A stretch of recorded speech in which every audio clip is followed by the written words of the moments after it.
She had 2 black eyes, a swollen jaw, and a shawl pulled low over her forehead to hide the worst of it. It was a Saturday afternoon in the first week of June, in a cramped terrace square in the South Yorkshire mining village of Wombwell, and Emily Swan had just crossed the cobbles to her neighbor's door. She removed the shawl and let them see. The bruises were fresh. The blood had not yet dried. "See what our Bill's done," she said. And those 5 words set into motion a chain of events that would end with 2 bodies dropping through a trapdoor at Armley Prison on the last Tuesday before the new year, and 5 children left to carry a shame that would echo through generations. What happened in that house on the evening of the 6th of June 1903 was not a mystery. It was a reckoning, and like so many reckonings born from poverty, drink, desperation, and trapped lives, it destroyed everyone it touched, the guilty and the innocent alike. Wombwell in 1903 was a place shaped entirely by what lay beneath its soil. Coal seams ran deep under the parish, and the collieries of Mitchell, Maine, Darfield, Maine, and Wombwell, Maine employed the great majority of the town's men. The winding gear rose above the rooftops like skeletal sentries, and the constant thrum of the pit machinery was as much a part of the landscape as the parish church of St. Mary's, whose square tower stood watch over the narrow streets below.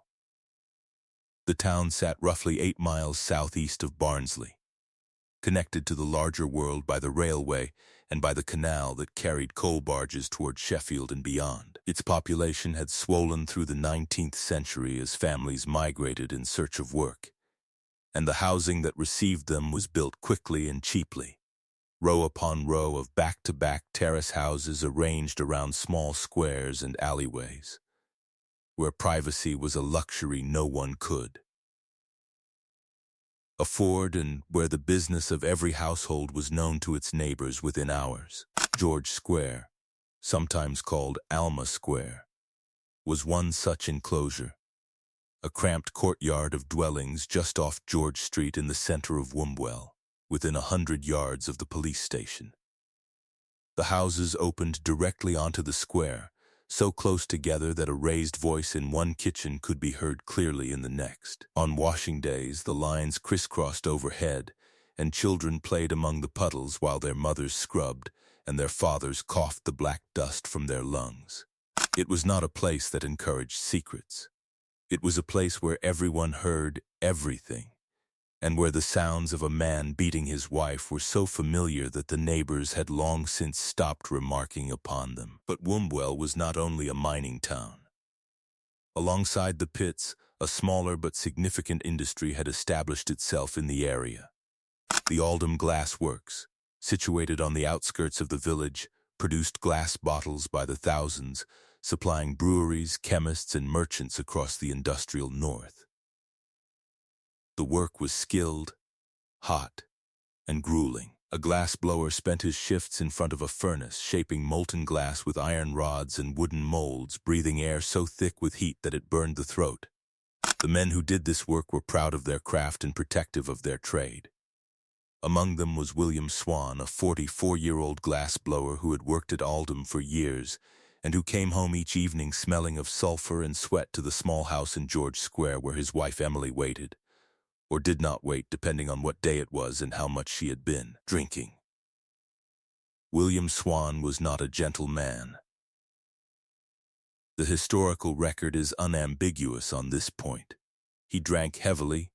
He spent his wages in the public houses of Wombwell before they ever reached his household, and he beat his wife with a regularity that his neighbors considered unremarkable for the times. Domestic violence in working-class England at the turn of the 20th century was not merely tolerated.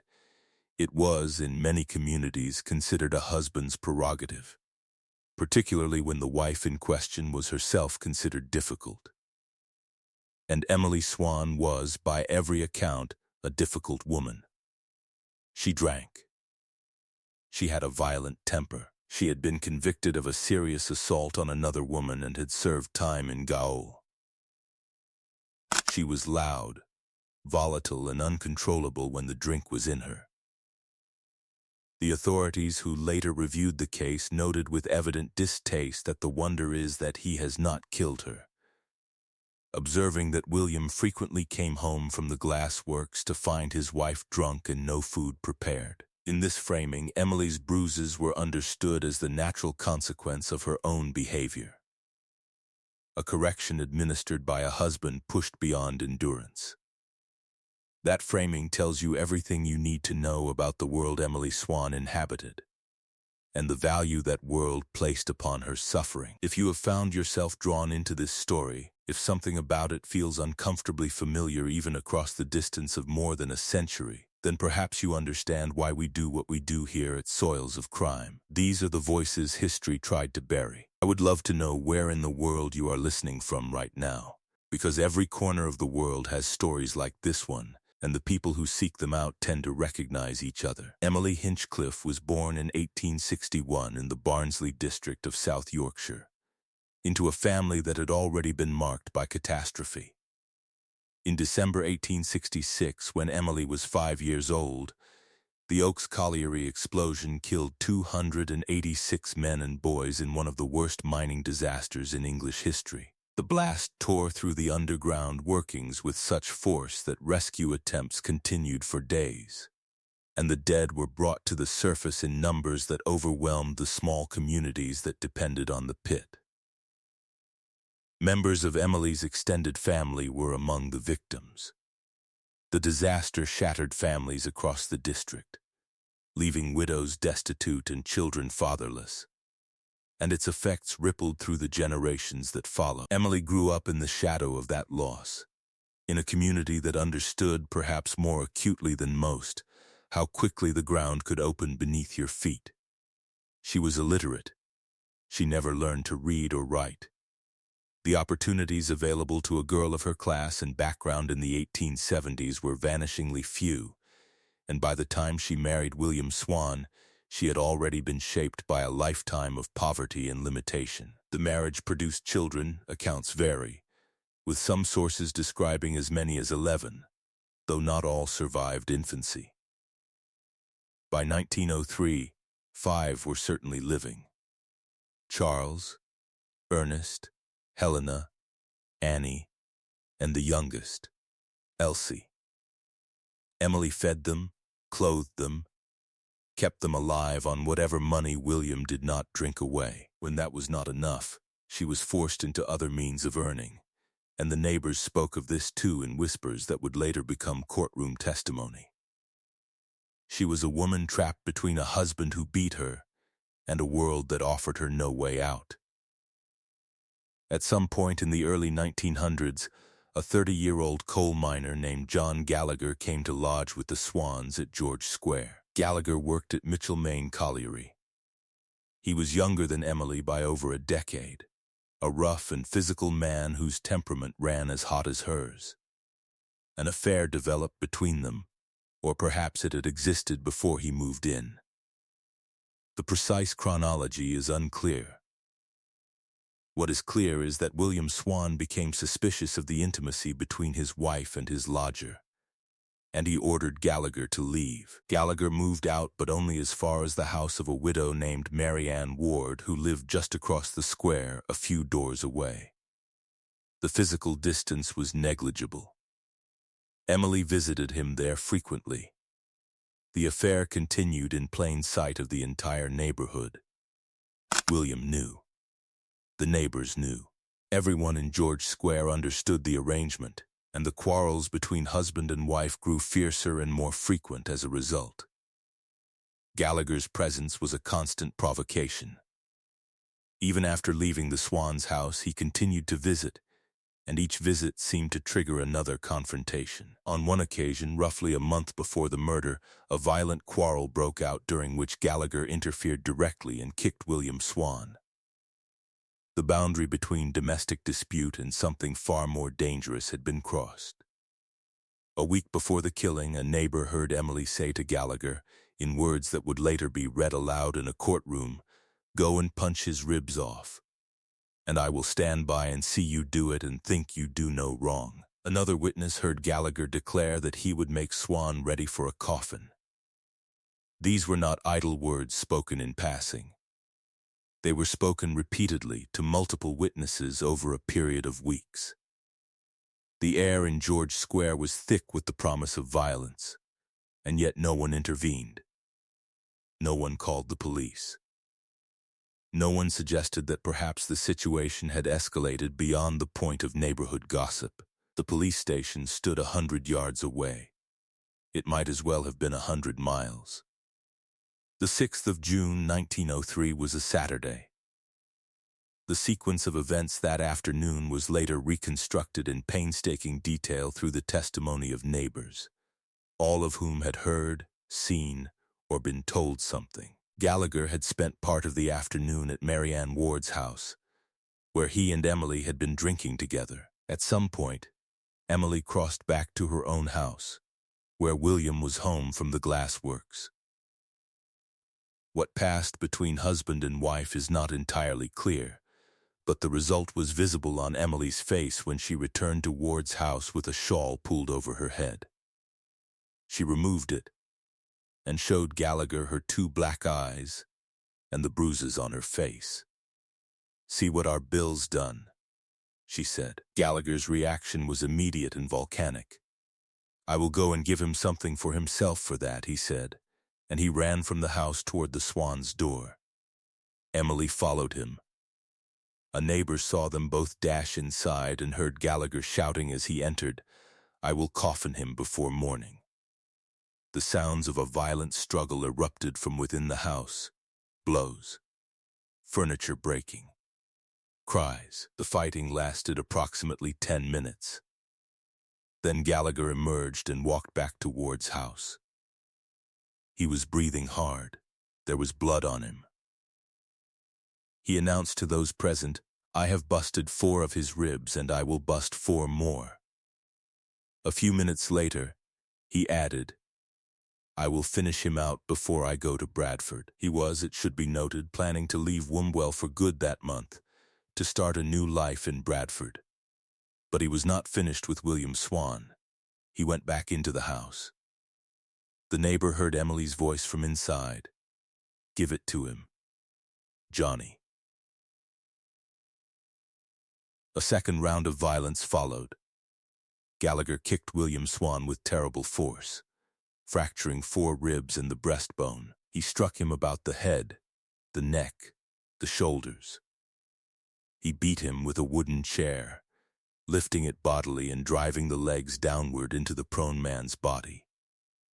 Emily, by some accounts, took up a poker and joined in.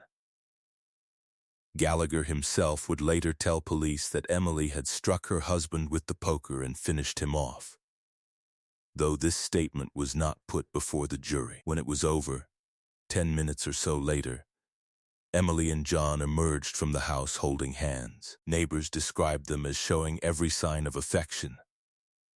Behind them, on the floor of the wrecked kitchen, William Swan lay dead. His body bore over 20 separate bruises. The cause of death was effusion of blood into the substance of the brain. He was 44 years old. What followed was not panic, but a strange and terrible calm. Emily and Gallagher walked to Ward's house and told those present what had happened. Gallagher showed no remorse. When he was told that Swan was dead, he laughed and danced. He said, "I do not care." He said something about "serves him right." Emily, meanwhile, appeared confused and intoxicated. It was approximately an hour and a half before anyone contacted the police, despite the station being 100 yards away. When officers arrived, they found William's body on the kitchen floor, his head resting against the cupboard, a poker lying beside him. Emily was present but drunk, unable or unwilling to give a coherent account. Mary Ann Ward was also drunk. The only other person in the house during part of the attack had been Emily and William's 6-year-old son. Gallagher had vanished into the night. He had fled first to Sheffield, then taken a midnight train toward Bradford, alighting at Manningham Station, and from there he went on the road, drifting through Manchester, Leeds, Harrogate, and finally Middlesbrough, living rough, picking up casual work, moving constantly for 8 weeks before. Police finally tracked him to the house of a relative on the 4th of August. He was 2 stones lighter than when he had left Wombwell, weather-beaten and unshaven, and he surrendered without resistance. Emily was arrested on the same night as Gallagher's capture. She had remained in Wombwell throughout, though she had moved from the murder house to another lodging a few doors away in the same street. When police told her of Gallagher's arrest, she became very excited and talked in a rambling manner. She was conveyed to Barnsley by the early morning train. The town's reaction to both prisoners was visceral. At the inquest held at the Three Horseshoes Hotel on the 9th of June, a crowd of over 100 people gathered outside, and when Emily emerged, she was met with loud jeering and hissing. Police had to form an escort to get her home safely. On the day of William's funeral, the 10th of June, several thousand people assembled in the vicinity of George Square and George Street. The crowd was hostile, uttering threats of violence if the widow dared show herself. Police Inspector Drury and Sergeant Minty stationed a strong force of constables around the area. Emily did not attend. The police had persuaded her to stay indoors. The coffin was carried by William's fellow glass blowers from the Oldham Works, who bore a wreath described by newspapers as beautiful. He was buried at Wombwell Cemetery, mourned by his sons Charles and Ernest, his daughters Helena, Annie, and a Miss Swann, and by his 3 brothers from Stairfoot. Emily's name was nowhere in the funeral record. She had already become an outcast. There is something about this moment in the story. The image of a woman forbidden from attending the funeral of the man whose name she carried, hated by the very community that had listened to her being beaten for years and done nothing. That captures something essential about how the world treated women like Emily Swan. If that thought stays with you, if it unsettles you the way it unsettles me, then you are exactly the kind of person Soils of Crime exists for. Tell me in the comments what you think she was feeling that morning, alone in a borrowed room while her husband's coffin passed by outside. The trial of John Gallagher and Emily Swan opened on the 9th of December 1903 at Leeds Assizes before Mr. Justice Darling. Gallagher had initially been without legal representation, and the judge, upon learning this, arranged for counsel to be appointed. Mr. Michelins of the Middle Temple defended Gallagher. Mr. H. Newell of Bradford defended Emily. The prosecution was led by Mr. E. Tyndall Atkinson, King's Counsel, assisted by Mr. W. J. Wall. Both defendants pleaded not guilty. The prosecution's case was devastating in its simplicity. 17 witnesses had been called at the earlier magistrate's hearing, and the trial presented their testimony in full. Neighbor after neighbor repeated the words they had heard: "I will coffin him before morning. I will finish him out before I go to Bradford. Give it to him, Johnny. I hope he will punch him to death. Kick the bastard to death. Kick the bloody swine." The medical evidence was equally stark. Dr. George Ernest Atkins, who had conducted the post-mortem, described over 20 bruises on the body, fractured ribs, a fractured breastbone, and the fatal hemorrhage in the brain caused by extreme violence.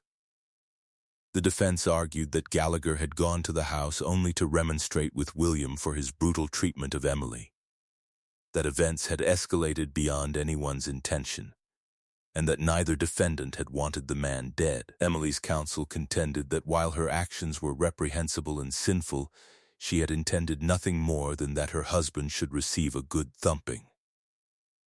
Mr. Justice Darling was unmoved. He directed the jury with precision, noting that Gallagher's remark between the 2 beatings, "I will finish him out," demonstrated clear intent to return and cause further harm, which he then did. As for the woman, the judge continued, "It is my duty to tell you that one does not commit murder only with one's hands. If one person instigates another to commit murder, and that other person does it, the instigator is also guilty of murder." The jury deliberated for half an hour. The verdict was guilty of willful murder for both defendants. Emily stood calmly as the sentence was read. When asked if she had anything to say, she replied, "I am innocent. I am not afraid of immediate death, because I am innocent and will go to God." She then smiled and blew a kiss to someone in the gallery as she was led down from the dock. After the verdict had been delivered, Miss Justice Darling revealed to the jury a piece of evidence that had been deliberately withheld from the trial to avoid prejudicing Emily's case. When Gallagher had been taken into custody, he told police that Emily had struck William and beaten him with a poker, and that he himself had not touched the dead man.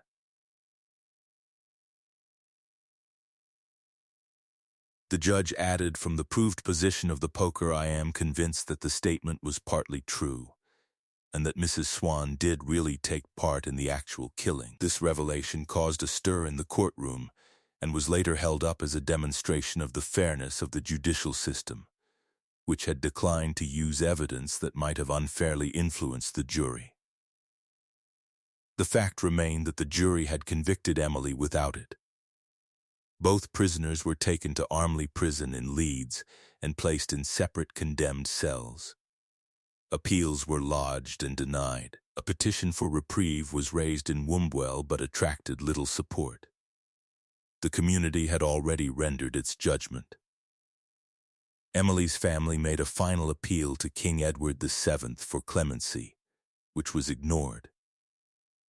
In her condemned cell, Emily dictated letters she could not write herself. She asked her 80-year-old mother and her sisters to love her daughters Eleanor and little Elsie and to give little Raymond a kiss. She was guarded by pairs of wardresses around the clock. She experienced violent mood swings, alternating between hope and collapse. She told her wardresses repeatedly that she was worried about the disgrace she was bringing on her family. The only time she and Gallagher saw each other was at the prison chapel service on Christmas morning 1903, where they were kept separate and forbidden to speak. Both reportedly ate a substantial Christmas dinner. On the morning of Tuesday, the 29th of December 1903, at 8 o'clock, John Gallagher and Emily Swann were executed together at Armley Prison. The executioner was William Billington, assisted by a young John Ellis, for whom this would be the first of 3 female hangings he would assist with during his career, all of which disturbed him profoundly. Gallagher was pinioned first.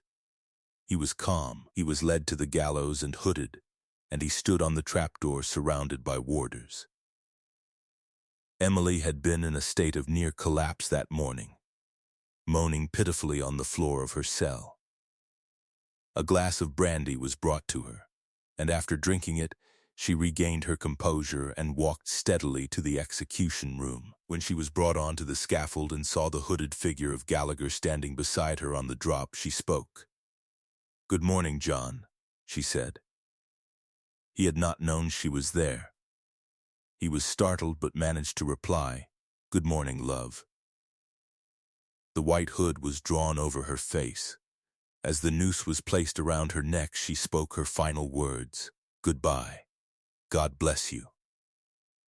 The lever was pulled. Emily weighed 122 pounds and was given a drop of 7 feet 3 inches. Gallagher weighed 133 pounds and received 7 feet 7 inches.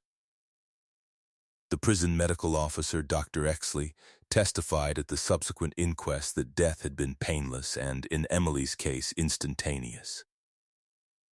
They were buried in quicklime-lined graves within the prison grounds. Those 3 words on the scaffold, "Good morning, John," became the detail for which this case is most remembered.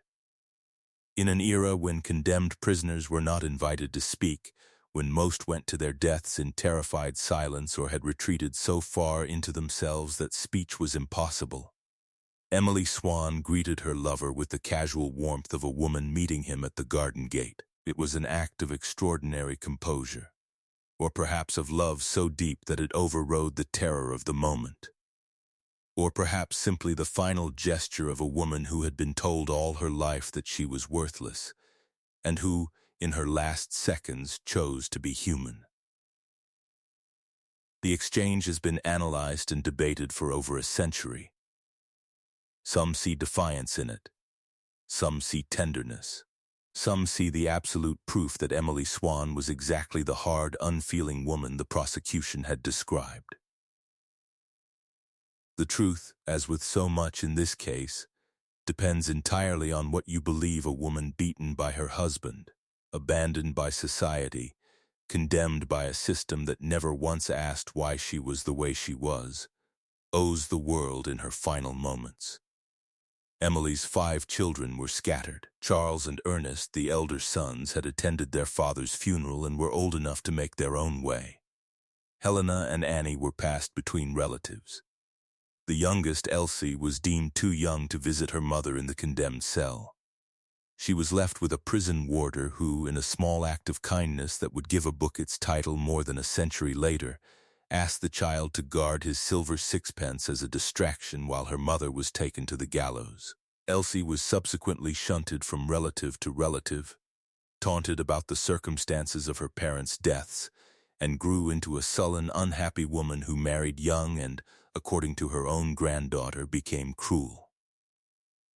That granddaughter, Felicity Davis, would eventually write a book called Guard a Silver Sixpence, later republished as Sins of the Family, tracing the damage wrought by the events of 1903 through 4 generations. She argued that Emily's life circumstances, the illiteracy, the poverty, the mining disaster that had shattered her extended family, the domestic violence, the absence of any legal protection for battered wives, had made tragedy inevitable. Had Emily been tried today, Felicity wrote, she would be less likely convicted of murder due to her experience as a battered wife.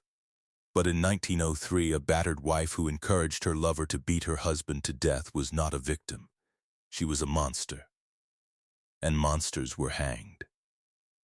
George Square in Wombwell is quieter now than it was on that June evening when the sounds of a man being beaten to death carried across the courtyard and the neighbors chose not to intervene. The houses still stand, or houses like them, small and close together, their walls thin enough that you can hear a voice raised in the kitchen next door.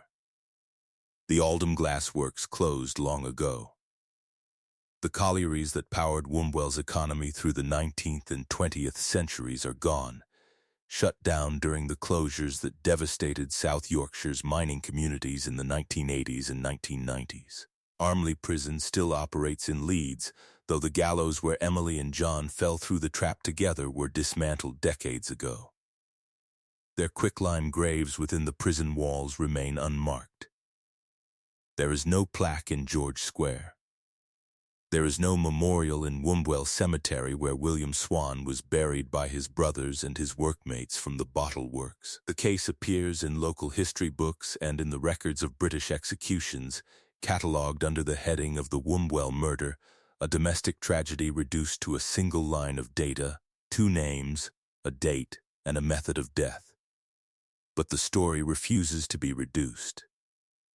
It persists because it asks questions that have no comfortable answers. Was Emily Swann a murderess or a victim? The law said one thing. The bruises on her face said another. Did she deserve to hang for words spoken in rage and desperation? Words like, "Give it to him, Johnny." Words that may have been the cry of a woman who had been beaten so many times that she wanted, in one blinding moment, for someone to beat him back? Or was she, as the prosecution implied, a calculating woman who manipulated her lover into killing her husband so that she might be free? The evidence supports both readings and neither conclusively. What is certain is that the system that tried her, the law that convicted her, and the society that condemned her never once paused to consider what had been done to Emily Swann before she did what she did. The bruises were noted. The broken furniture was catalogued. The neighbor's testimony was recorded, but no one asked the question that hangs over this case like smoke over a Yorkshire chimney. What happens to a woman who is beaten for years, in a world that considers the beating her fault, when she finally breaks? The answer in 1903 was the gallows. Whether that answer constituted justice or merely its appearance is a question that Wombwell and history have never fully resolved. Emily Swann was 42 years old. She was 4 feet 10 inches tall. She weighed 122 pounds. She could not read or write. She had borne children, buried children, fed children on wages that never reached her. She had been beaten by the man whose name she carried and judged by a world that could not see past her bruises to the woman beneath them. On the last morning of her life, in a prison in Leeds, she drank a glass of brandy, steadied herself, walked to the scaffold and said good morning to the man she loved. Then the floor opened beneath her, and she was gone. Stories like Emily's are the reason Soils of Crime exists. Not to sensationalize, not to entertain, but to remember the ones who were buried without a name and without a voice. If her story moved you, carry it with you, and the next time you come back here, there will be another voice waiting to be heard.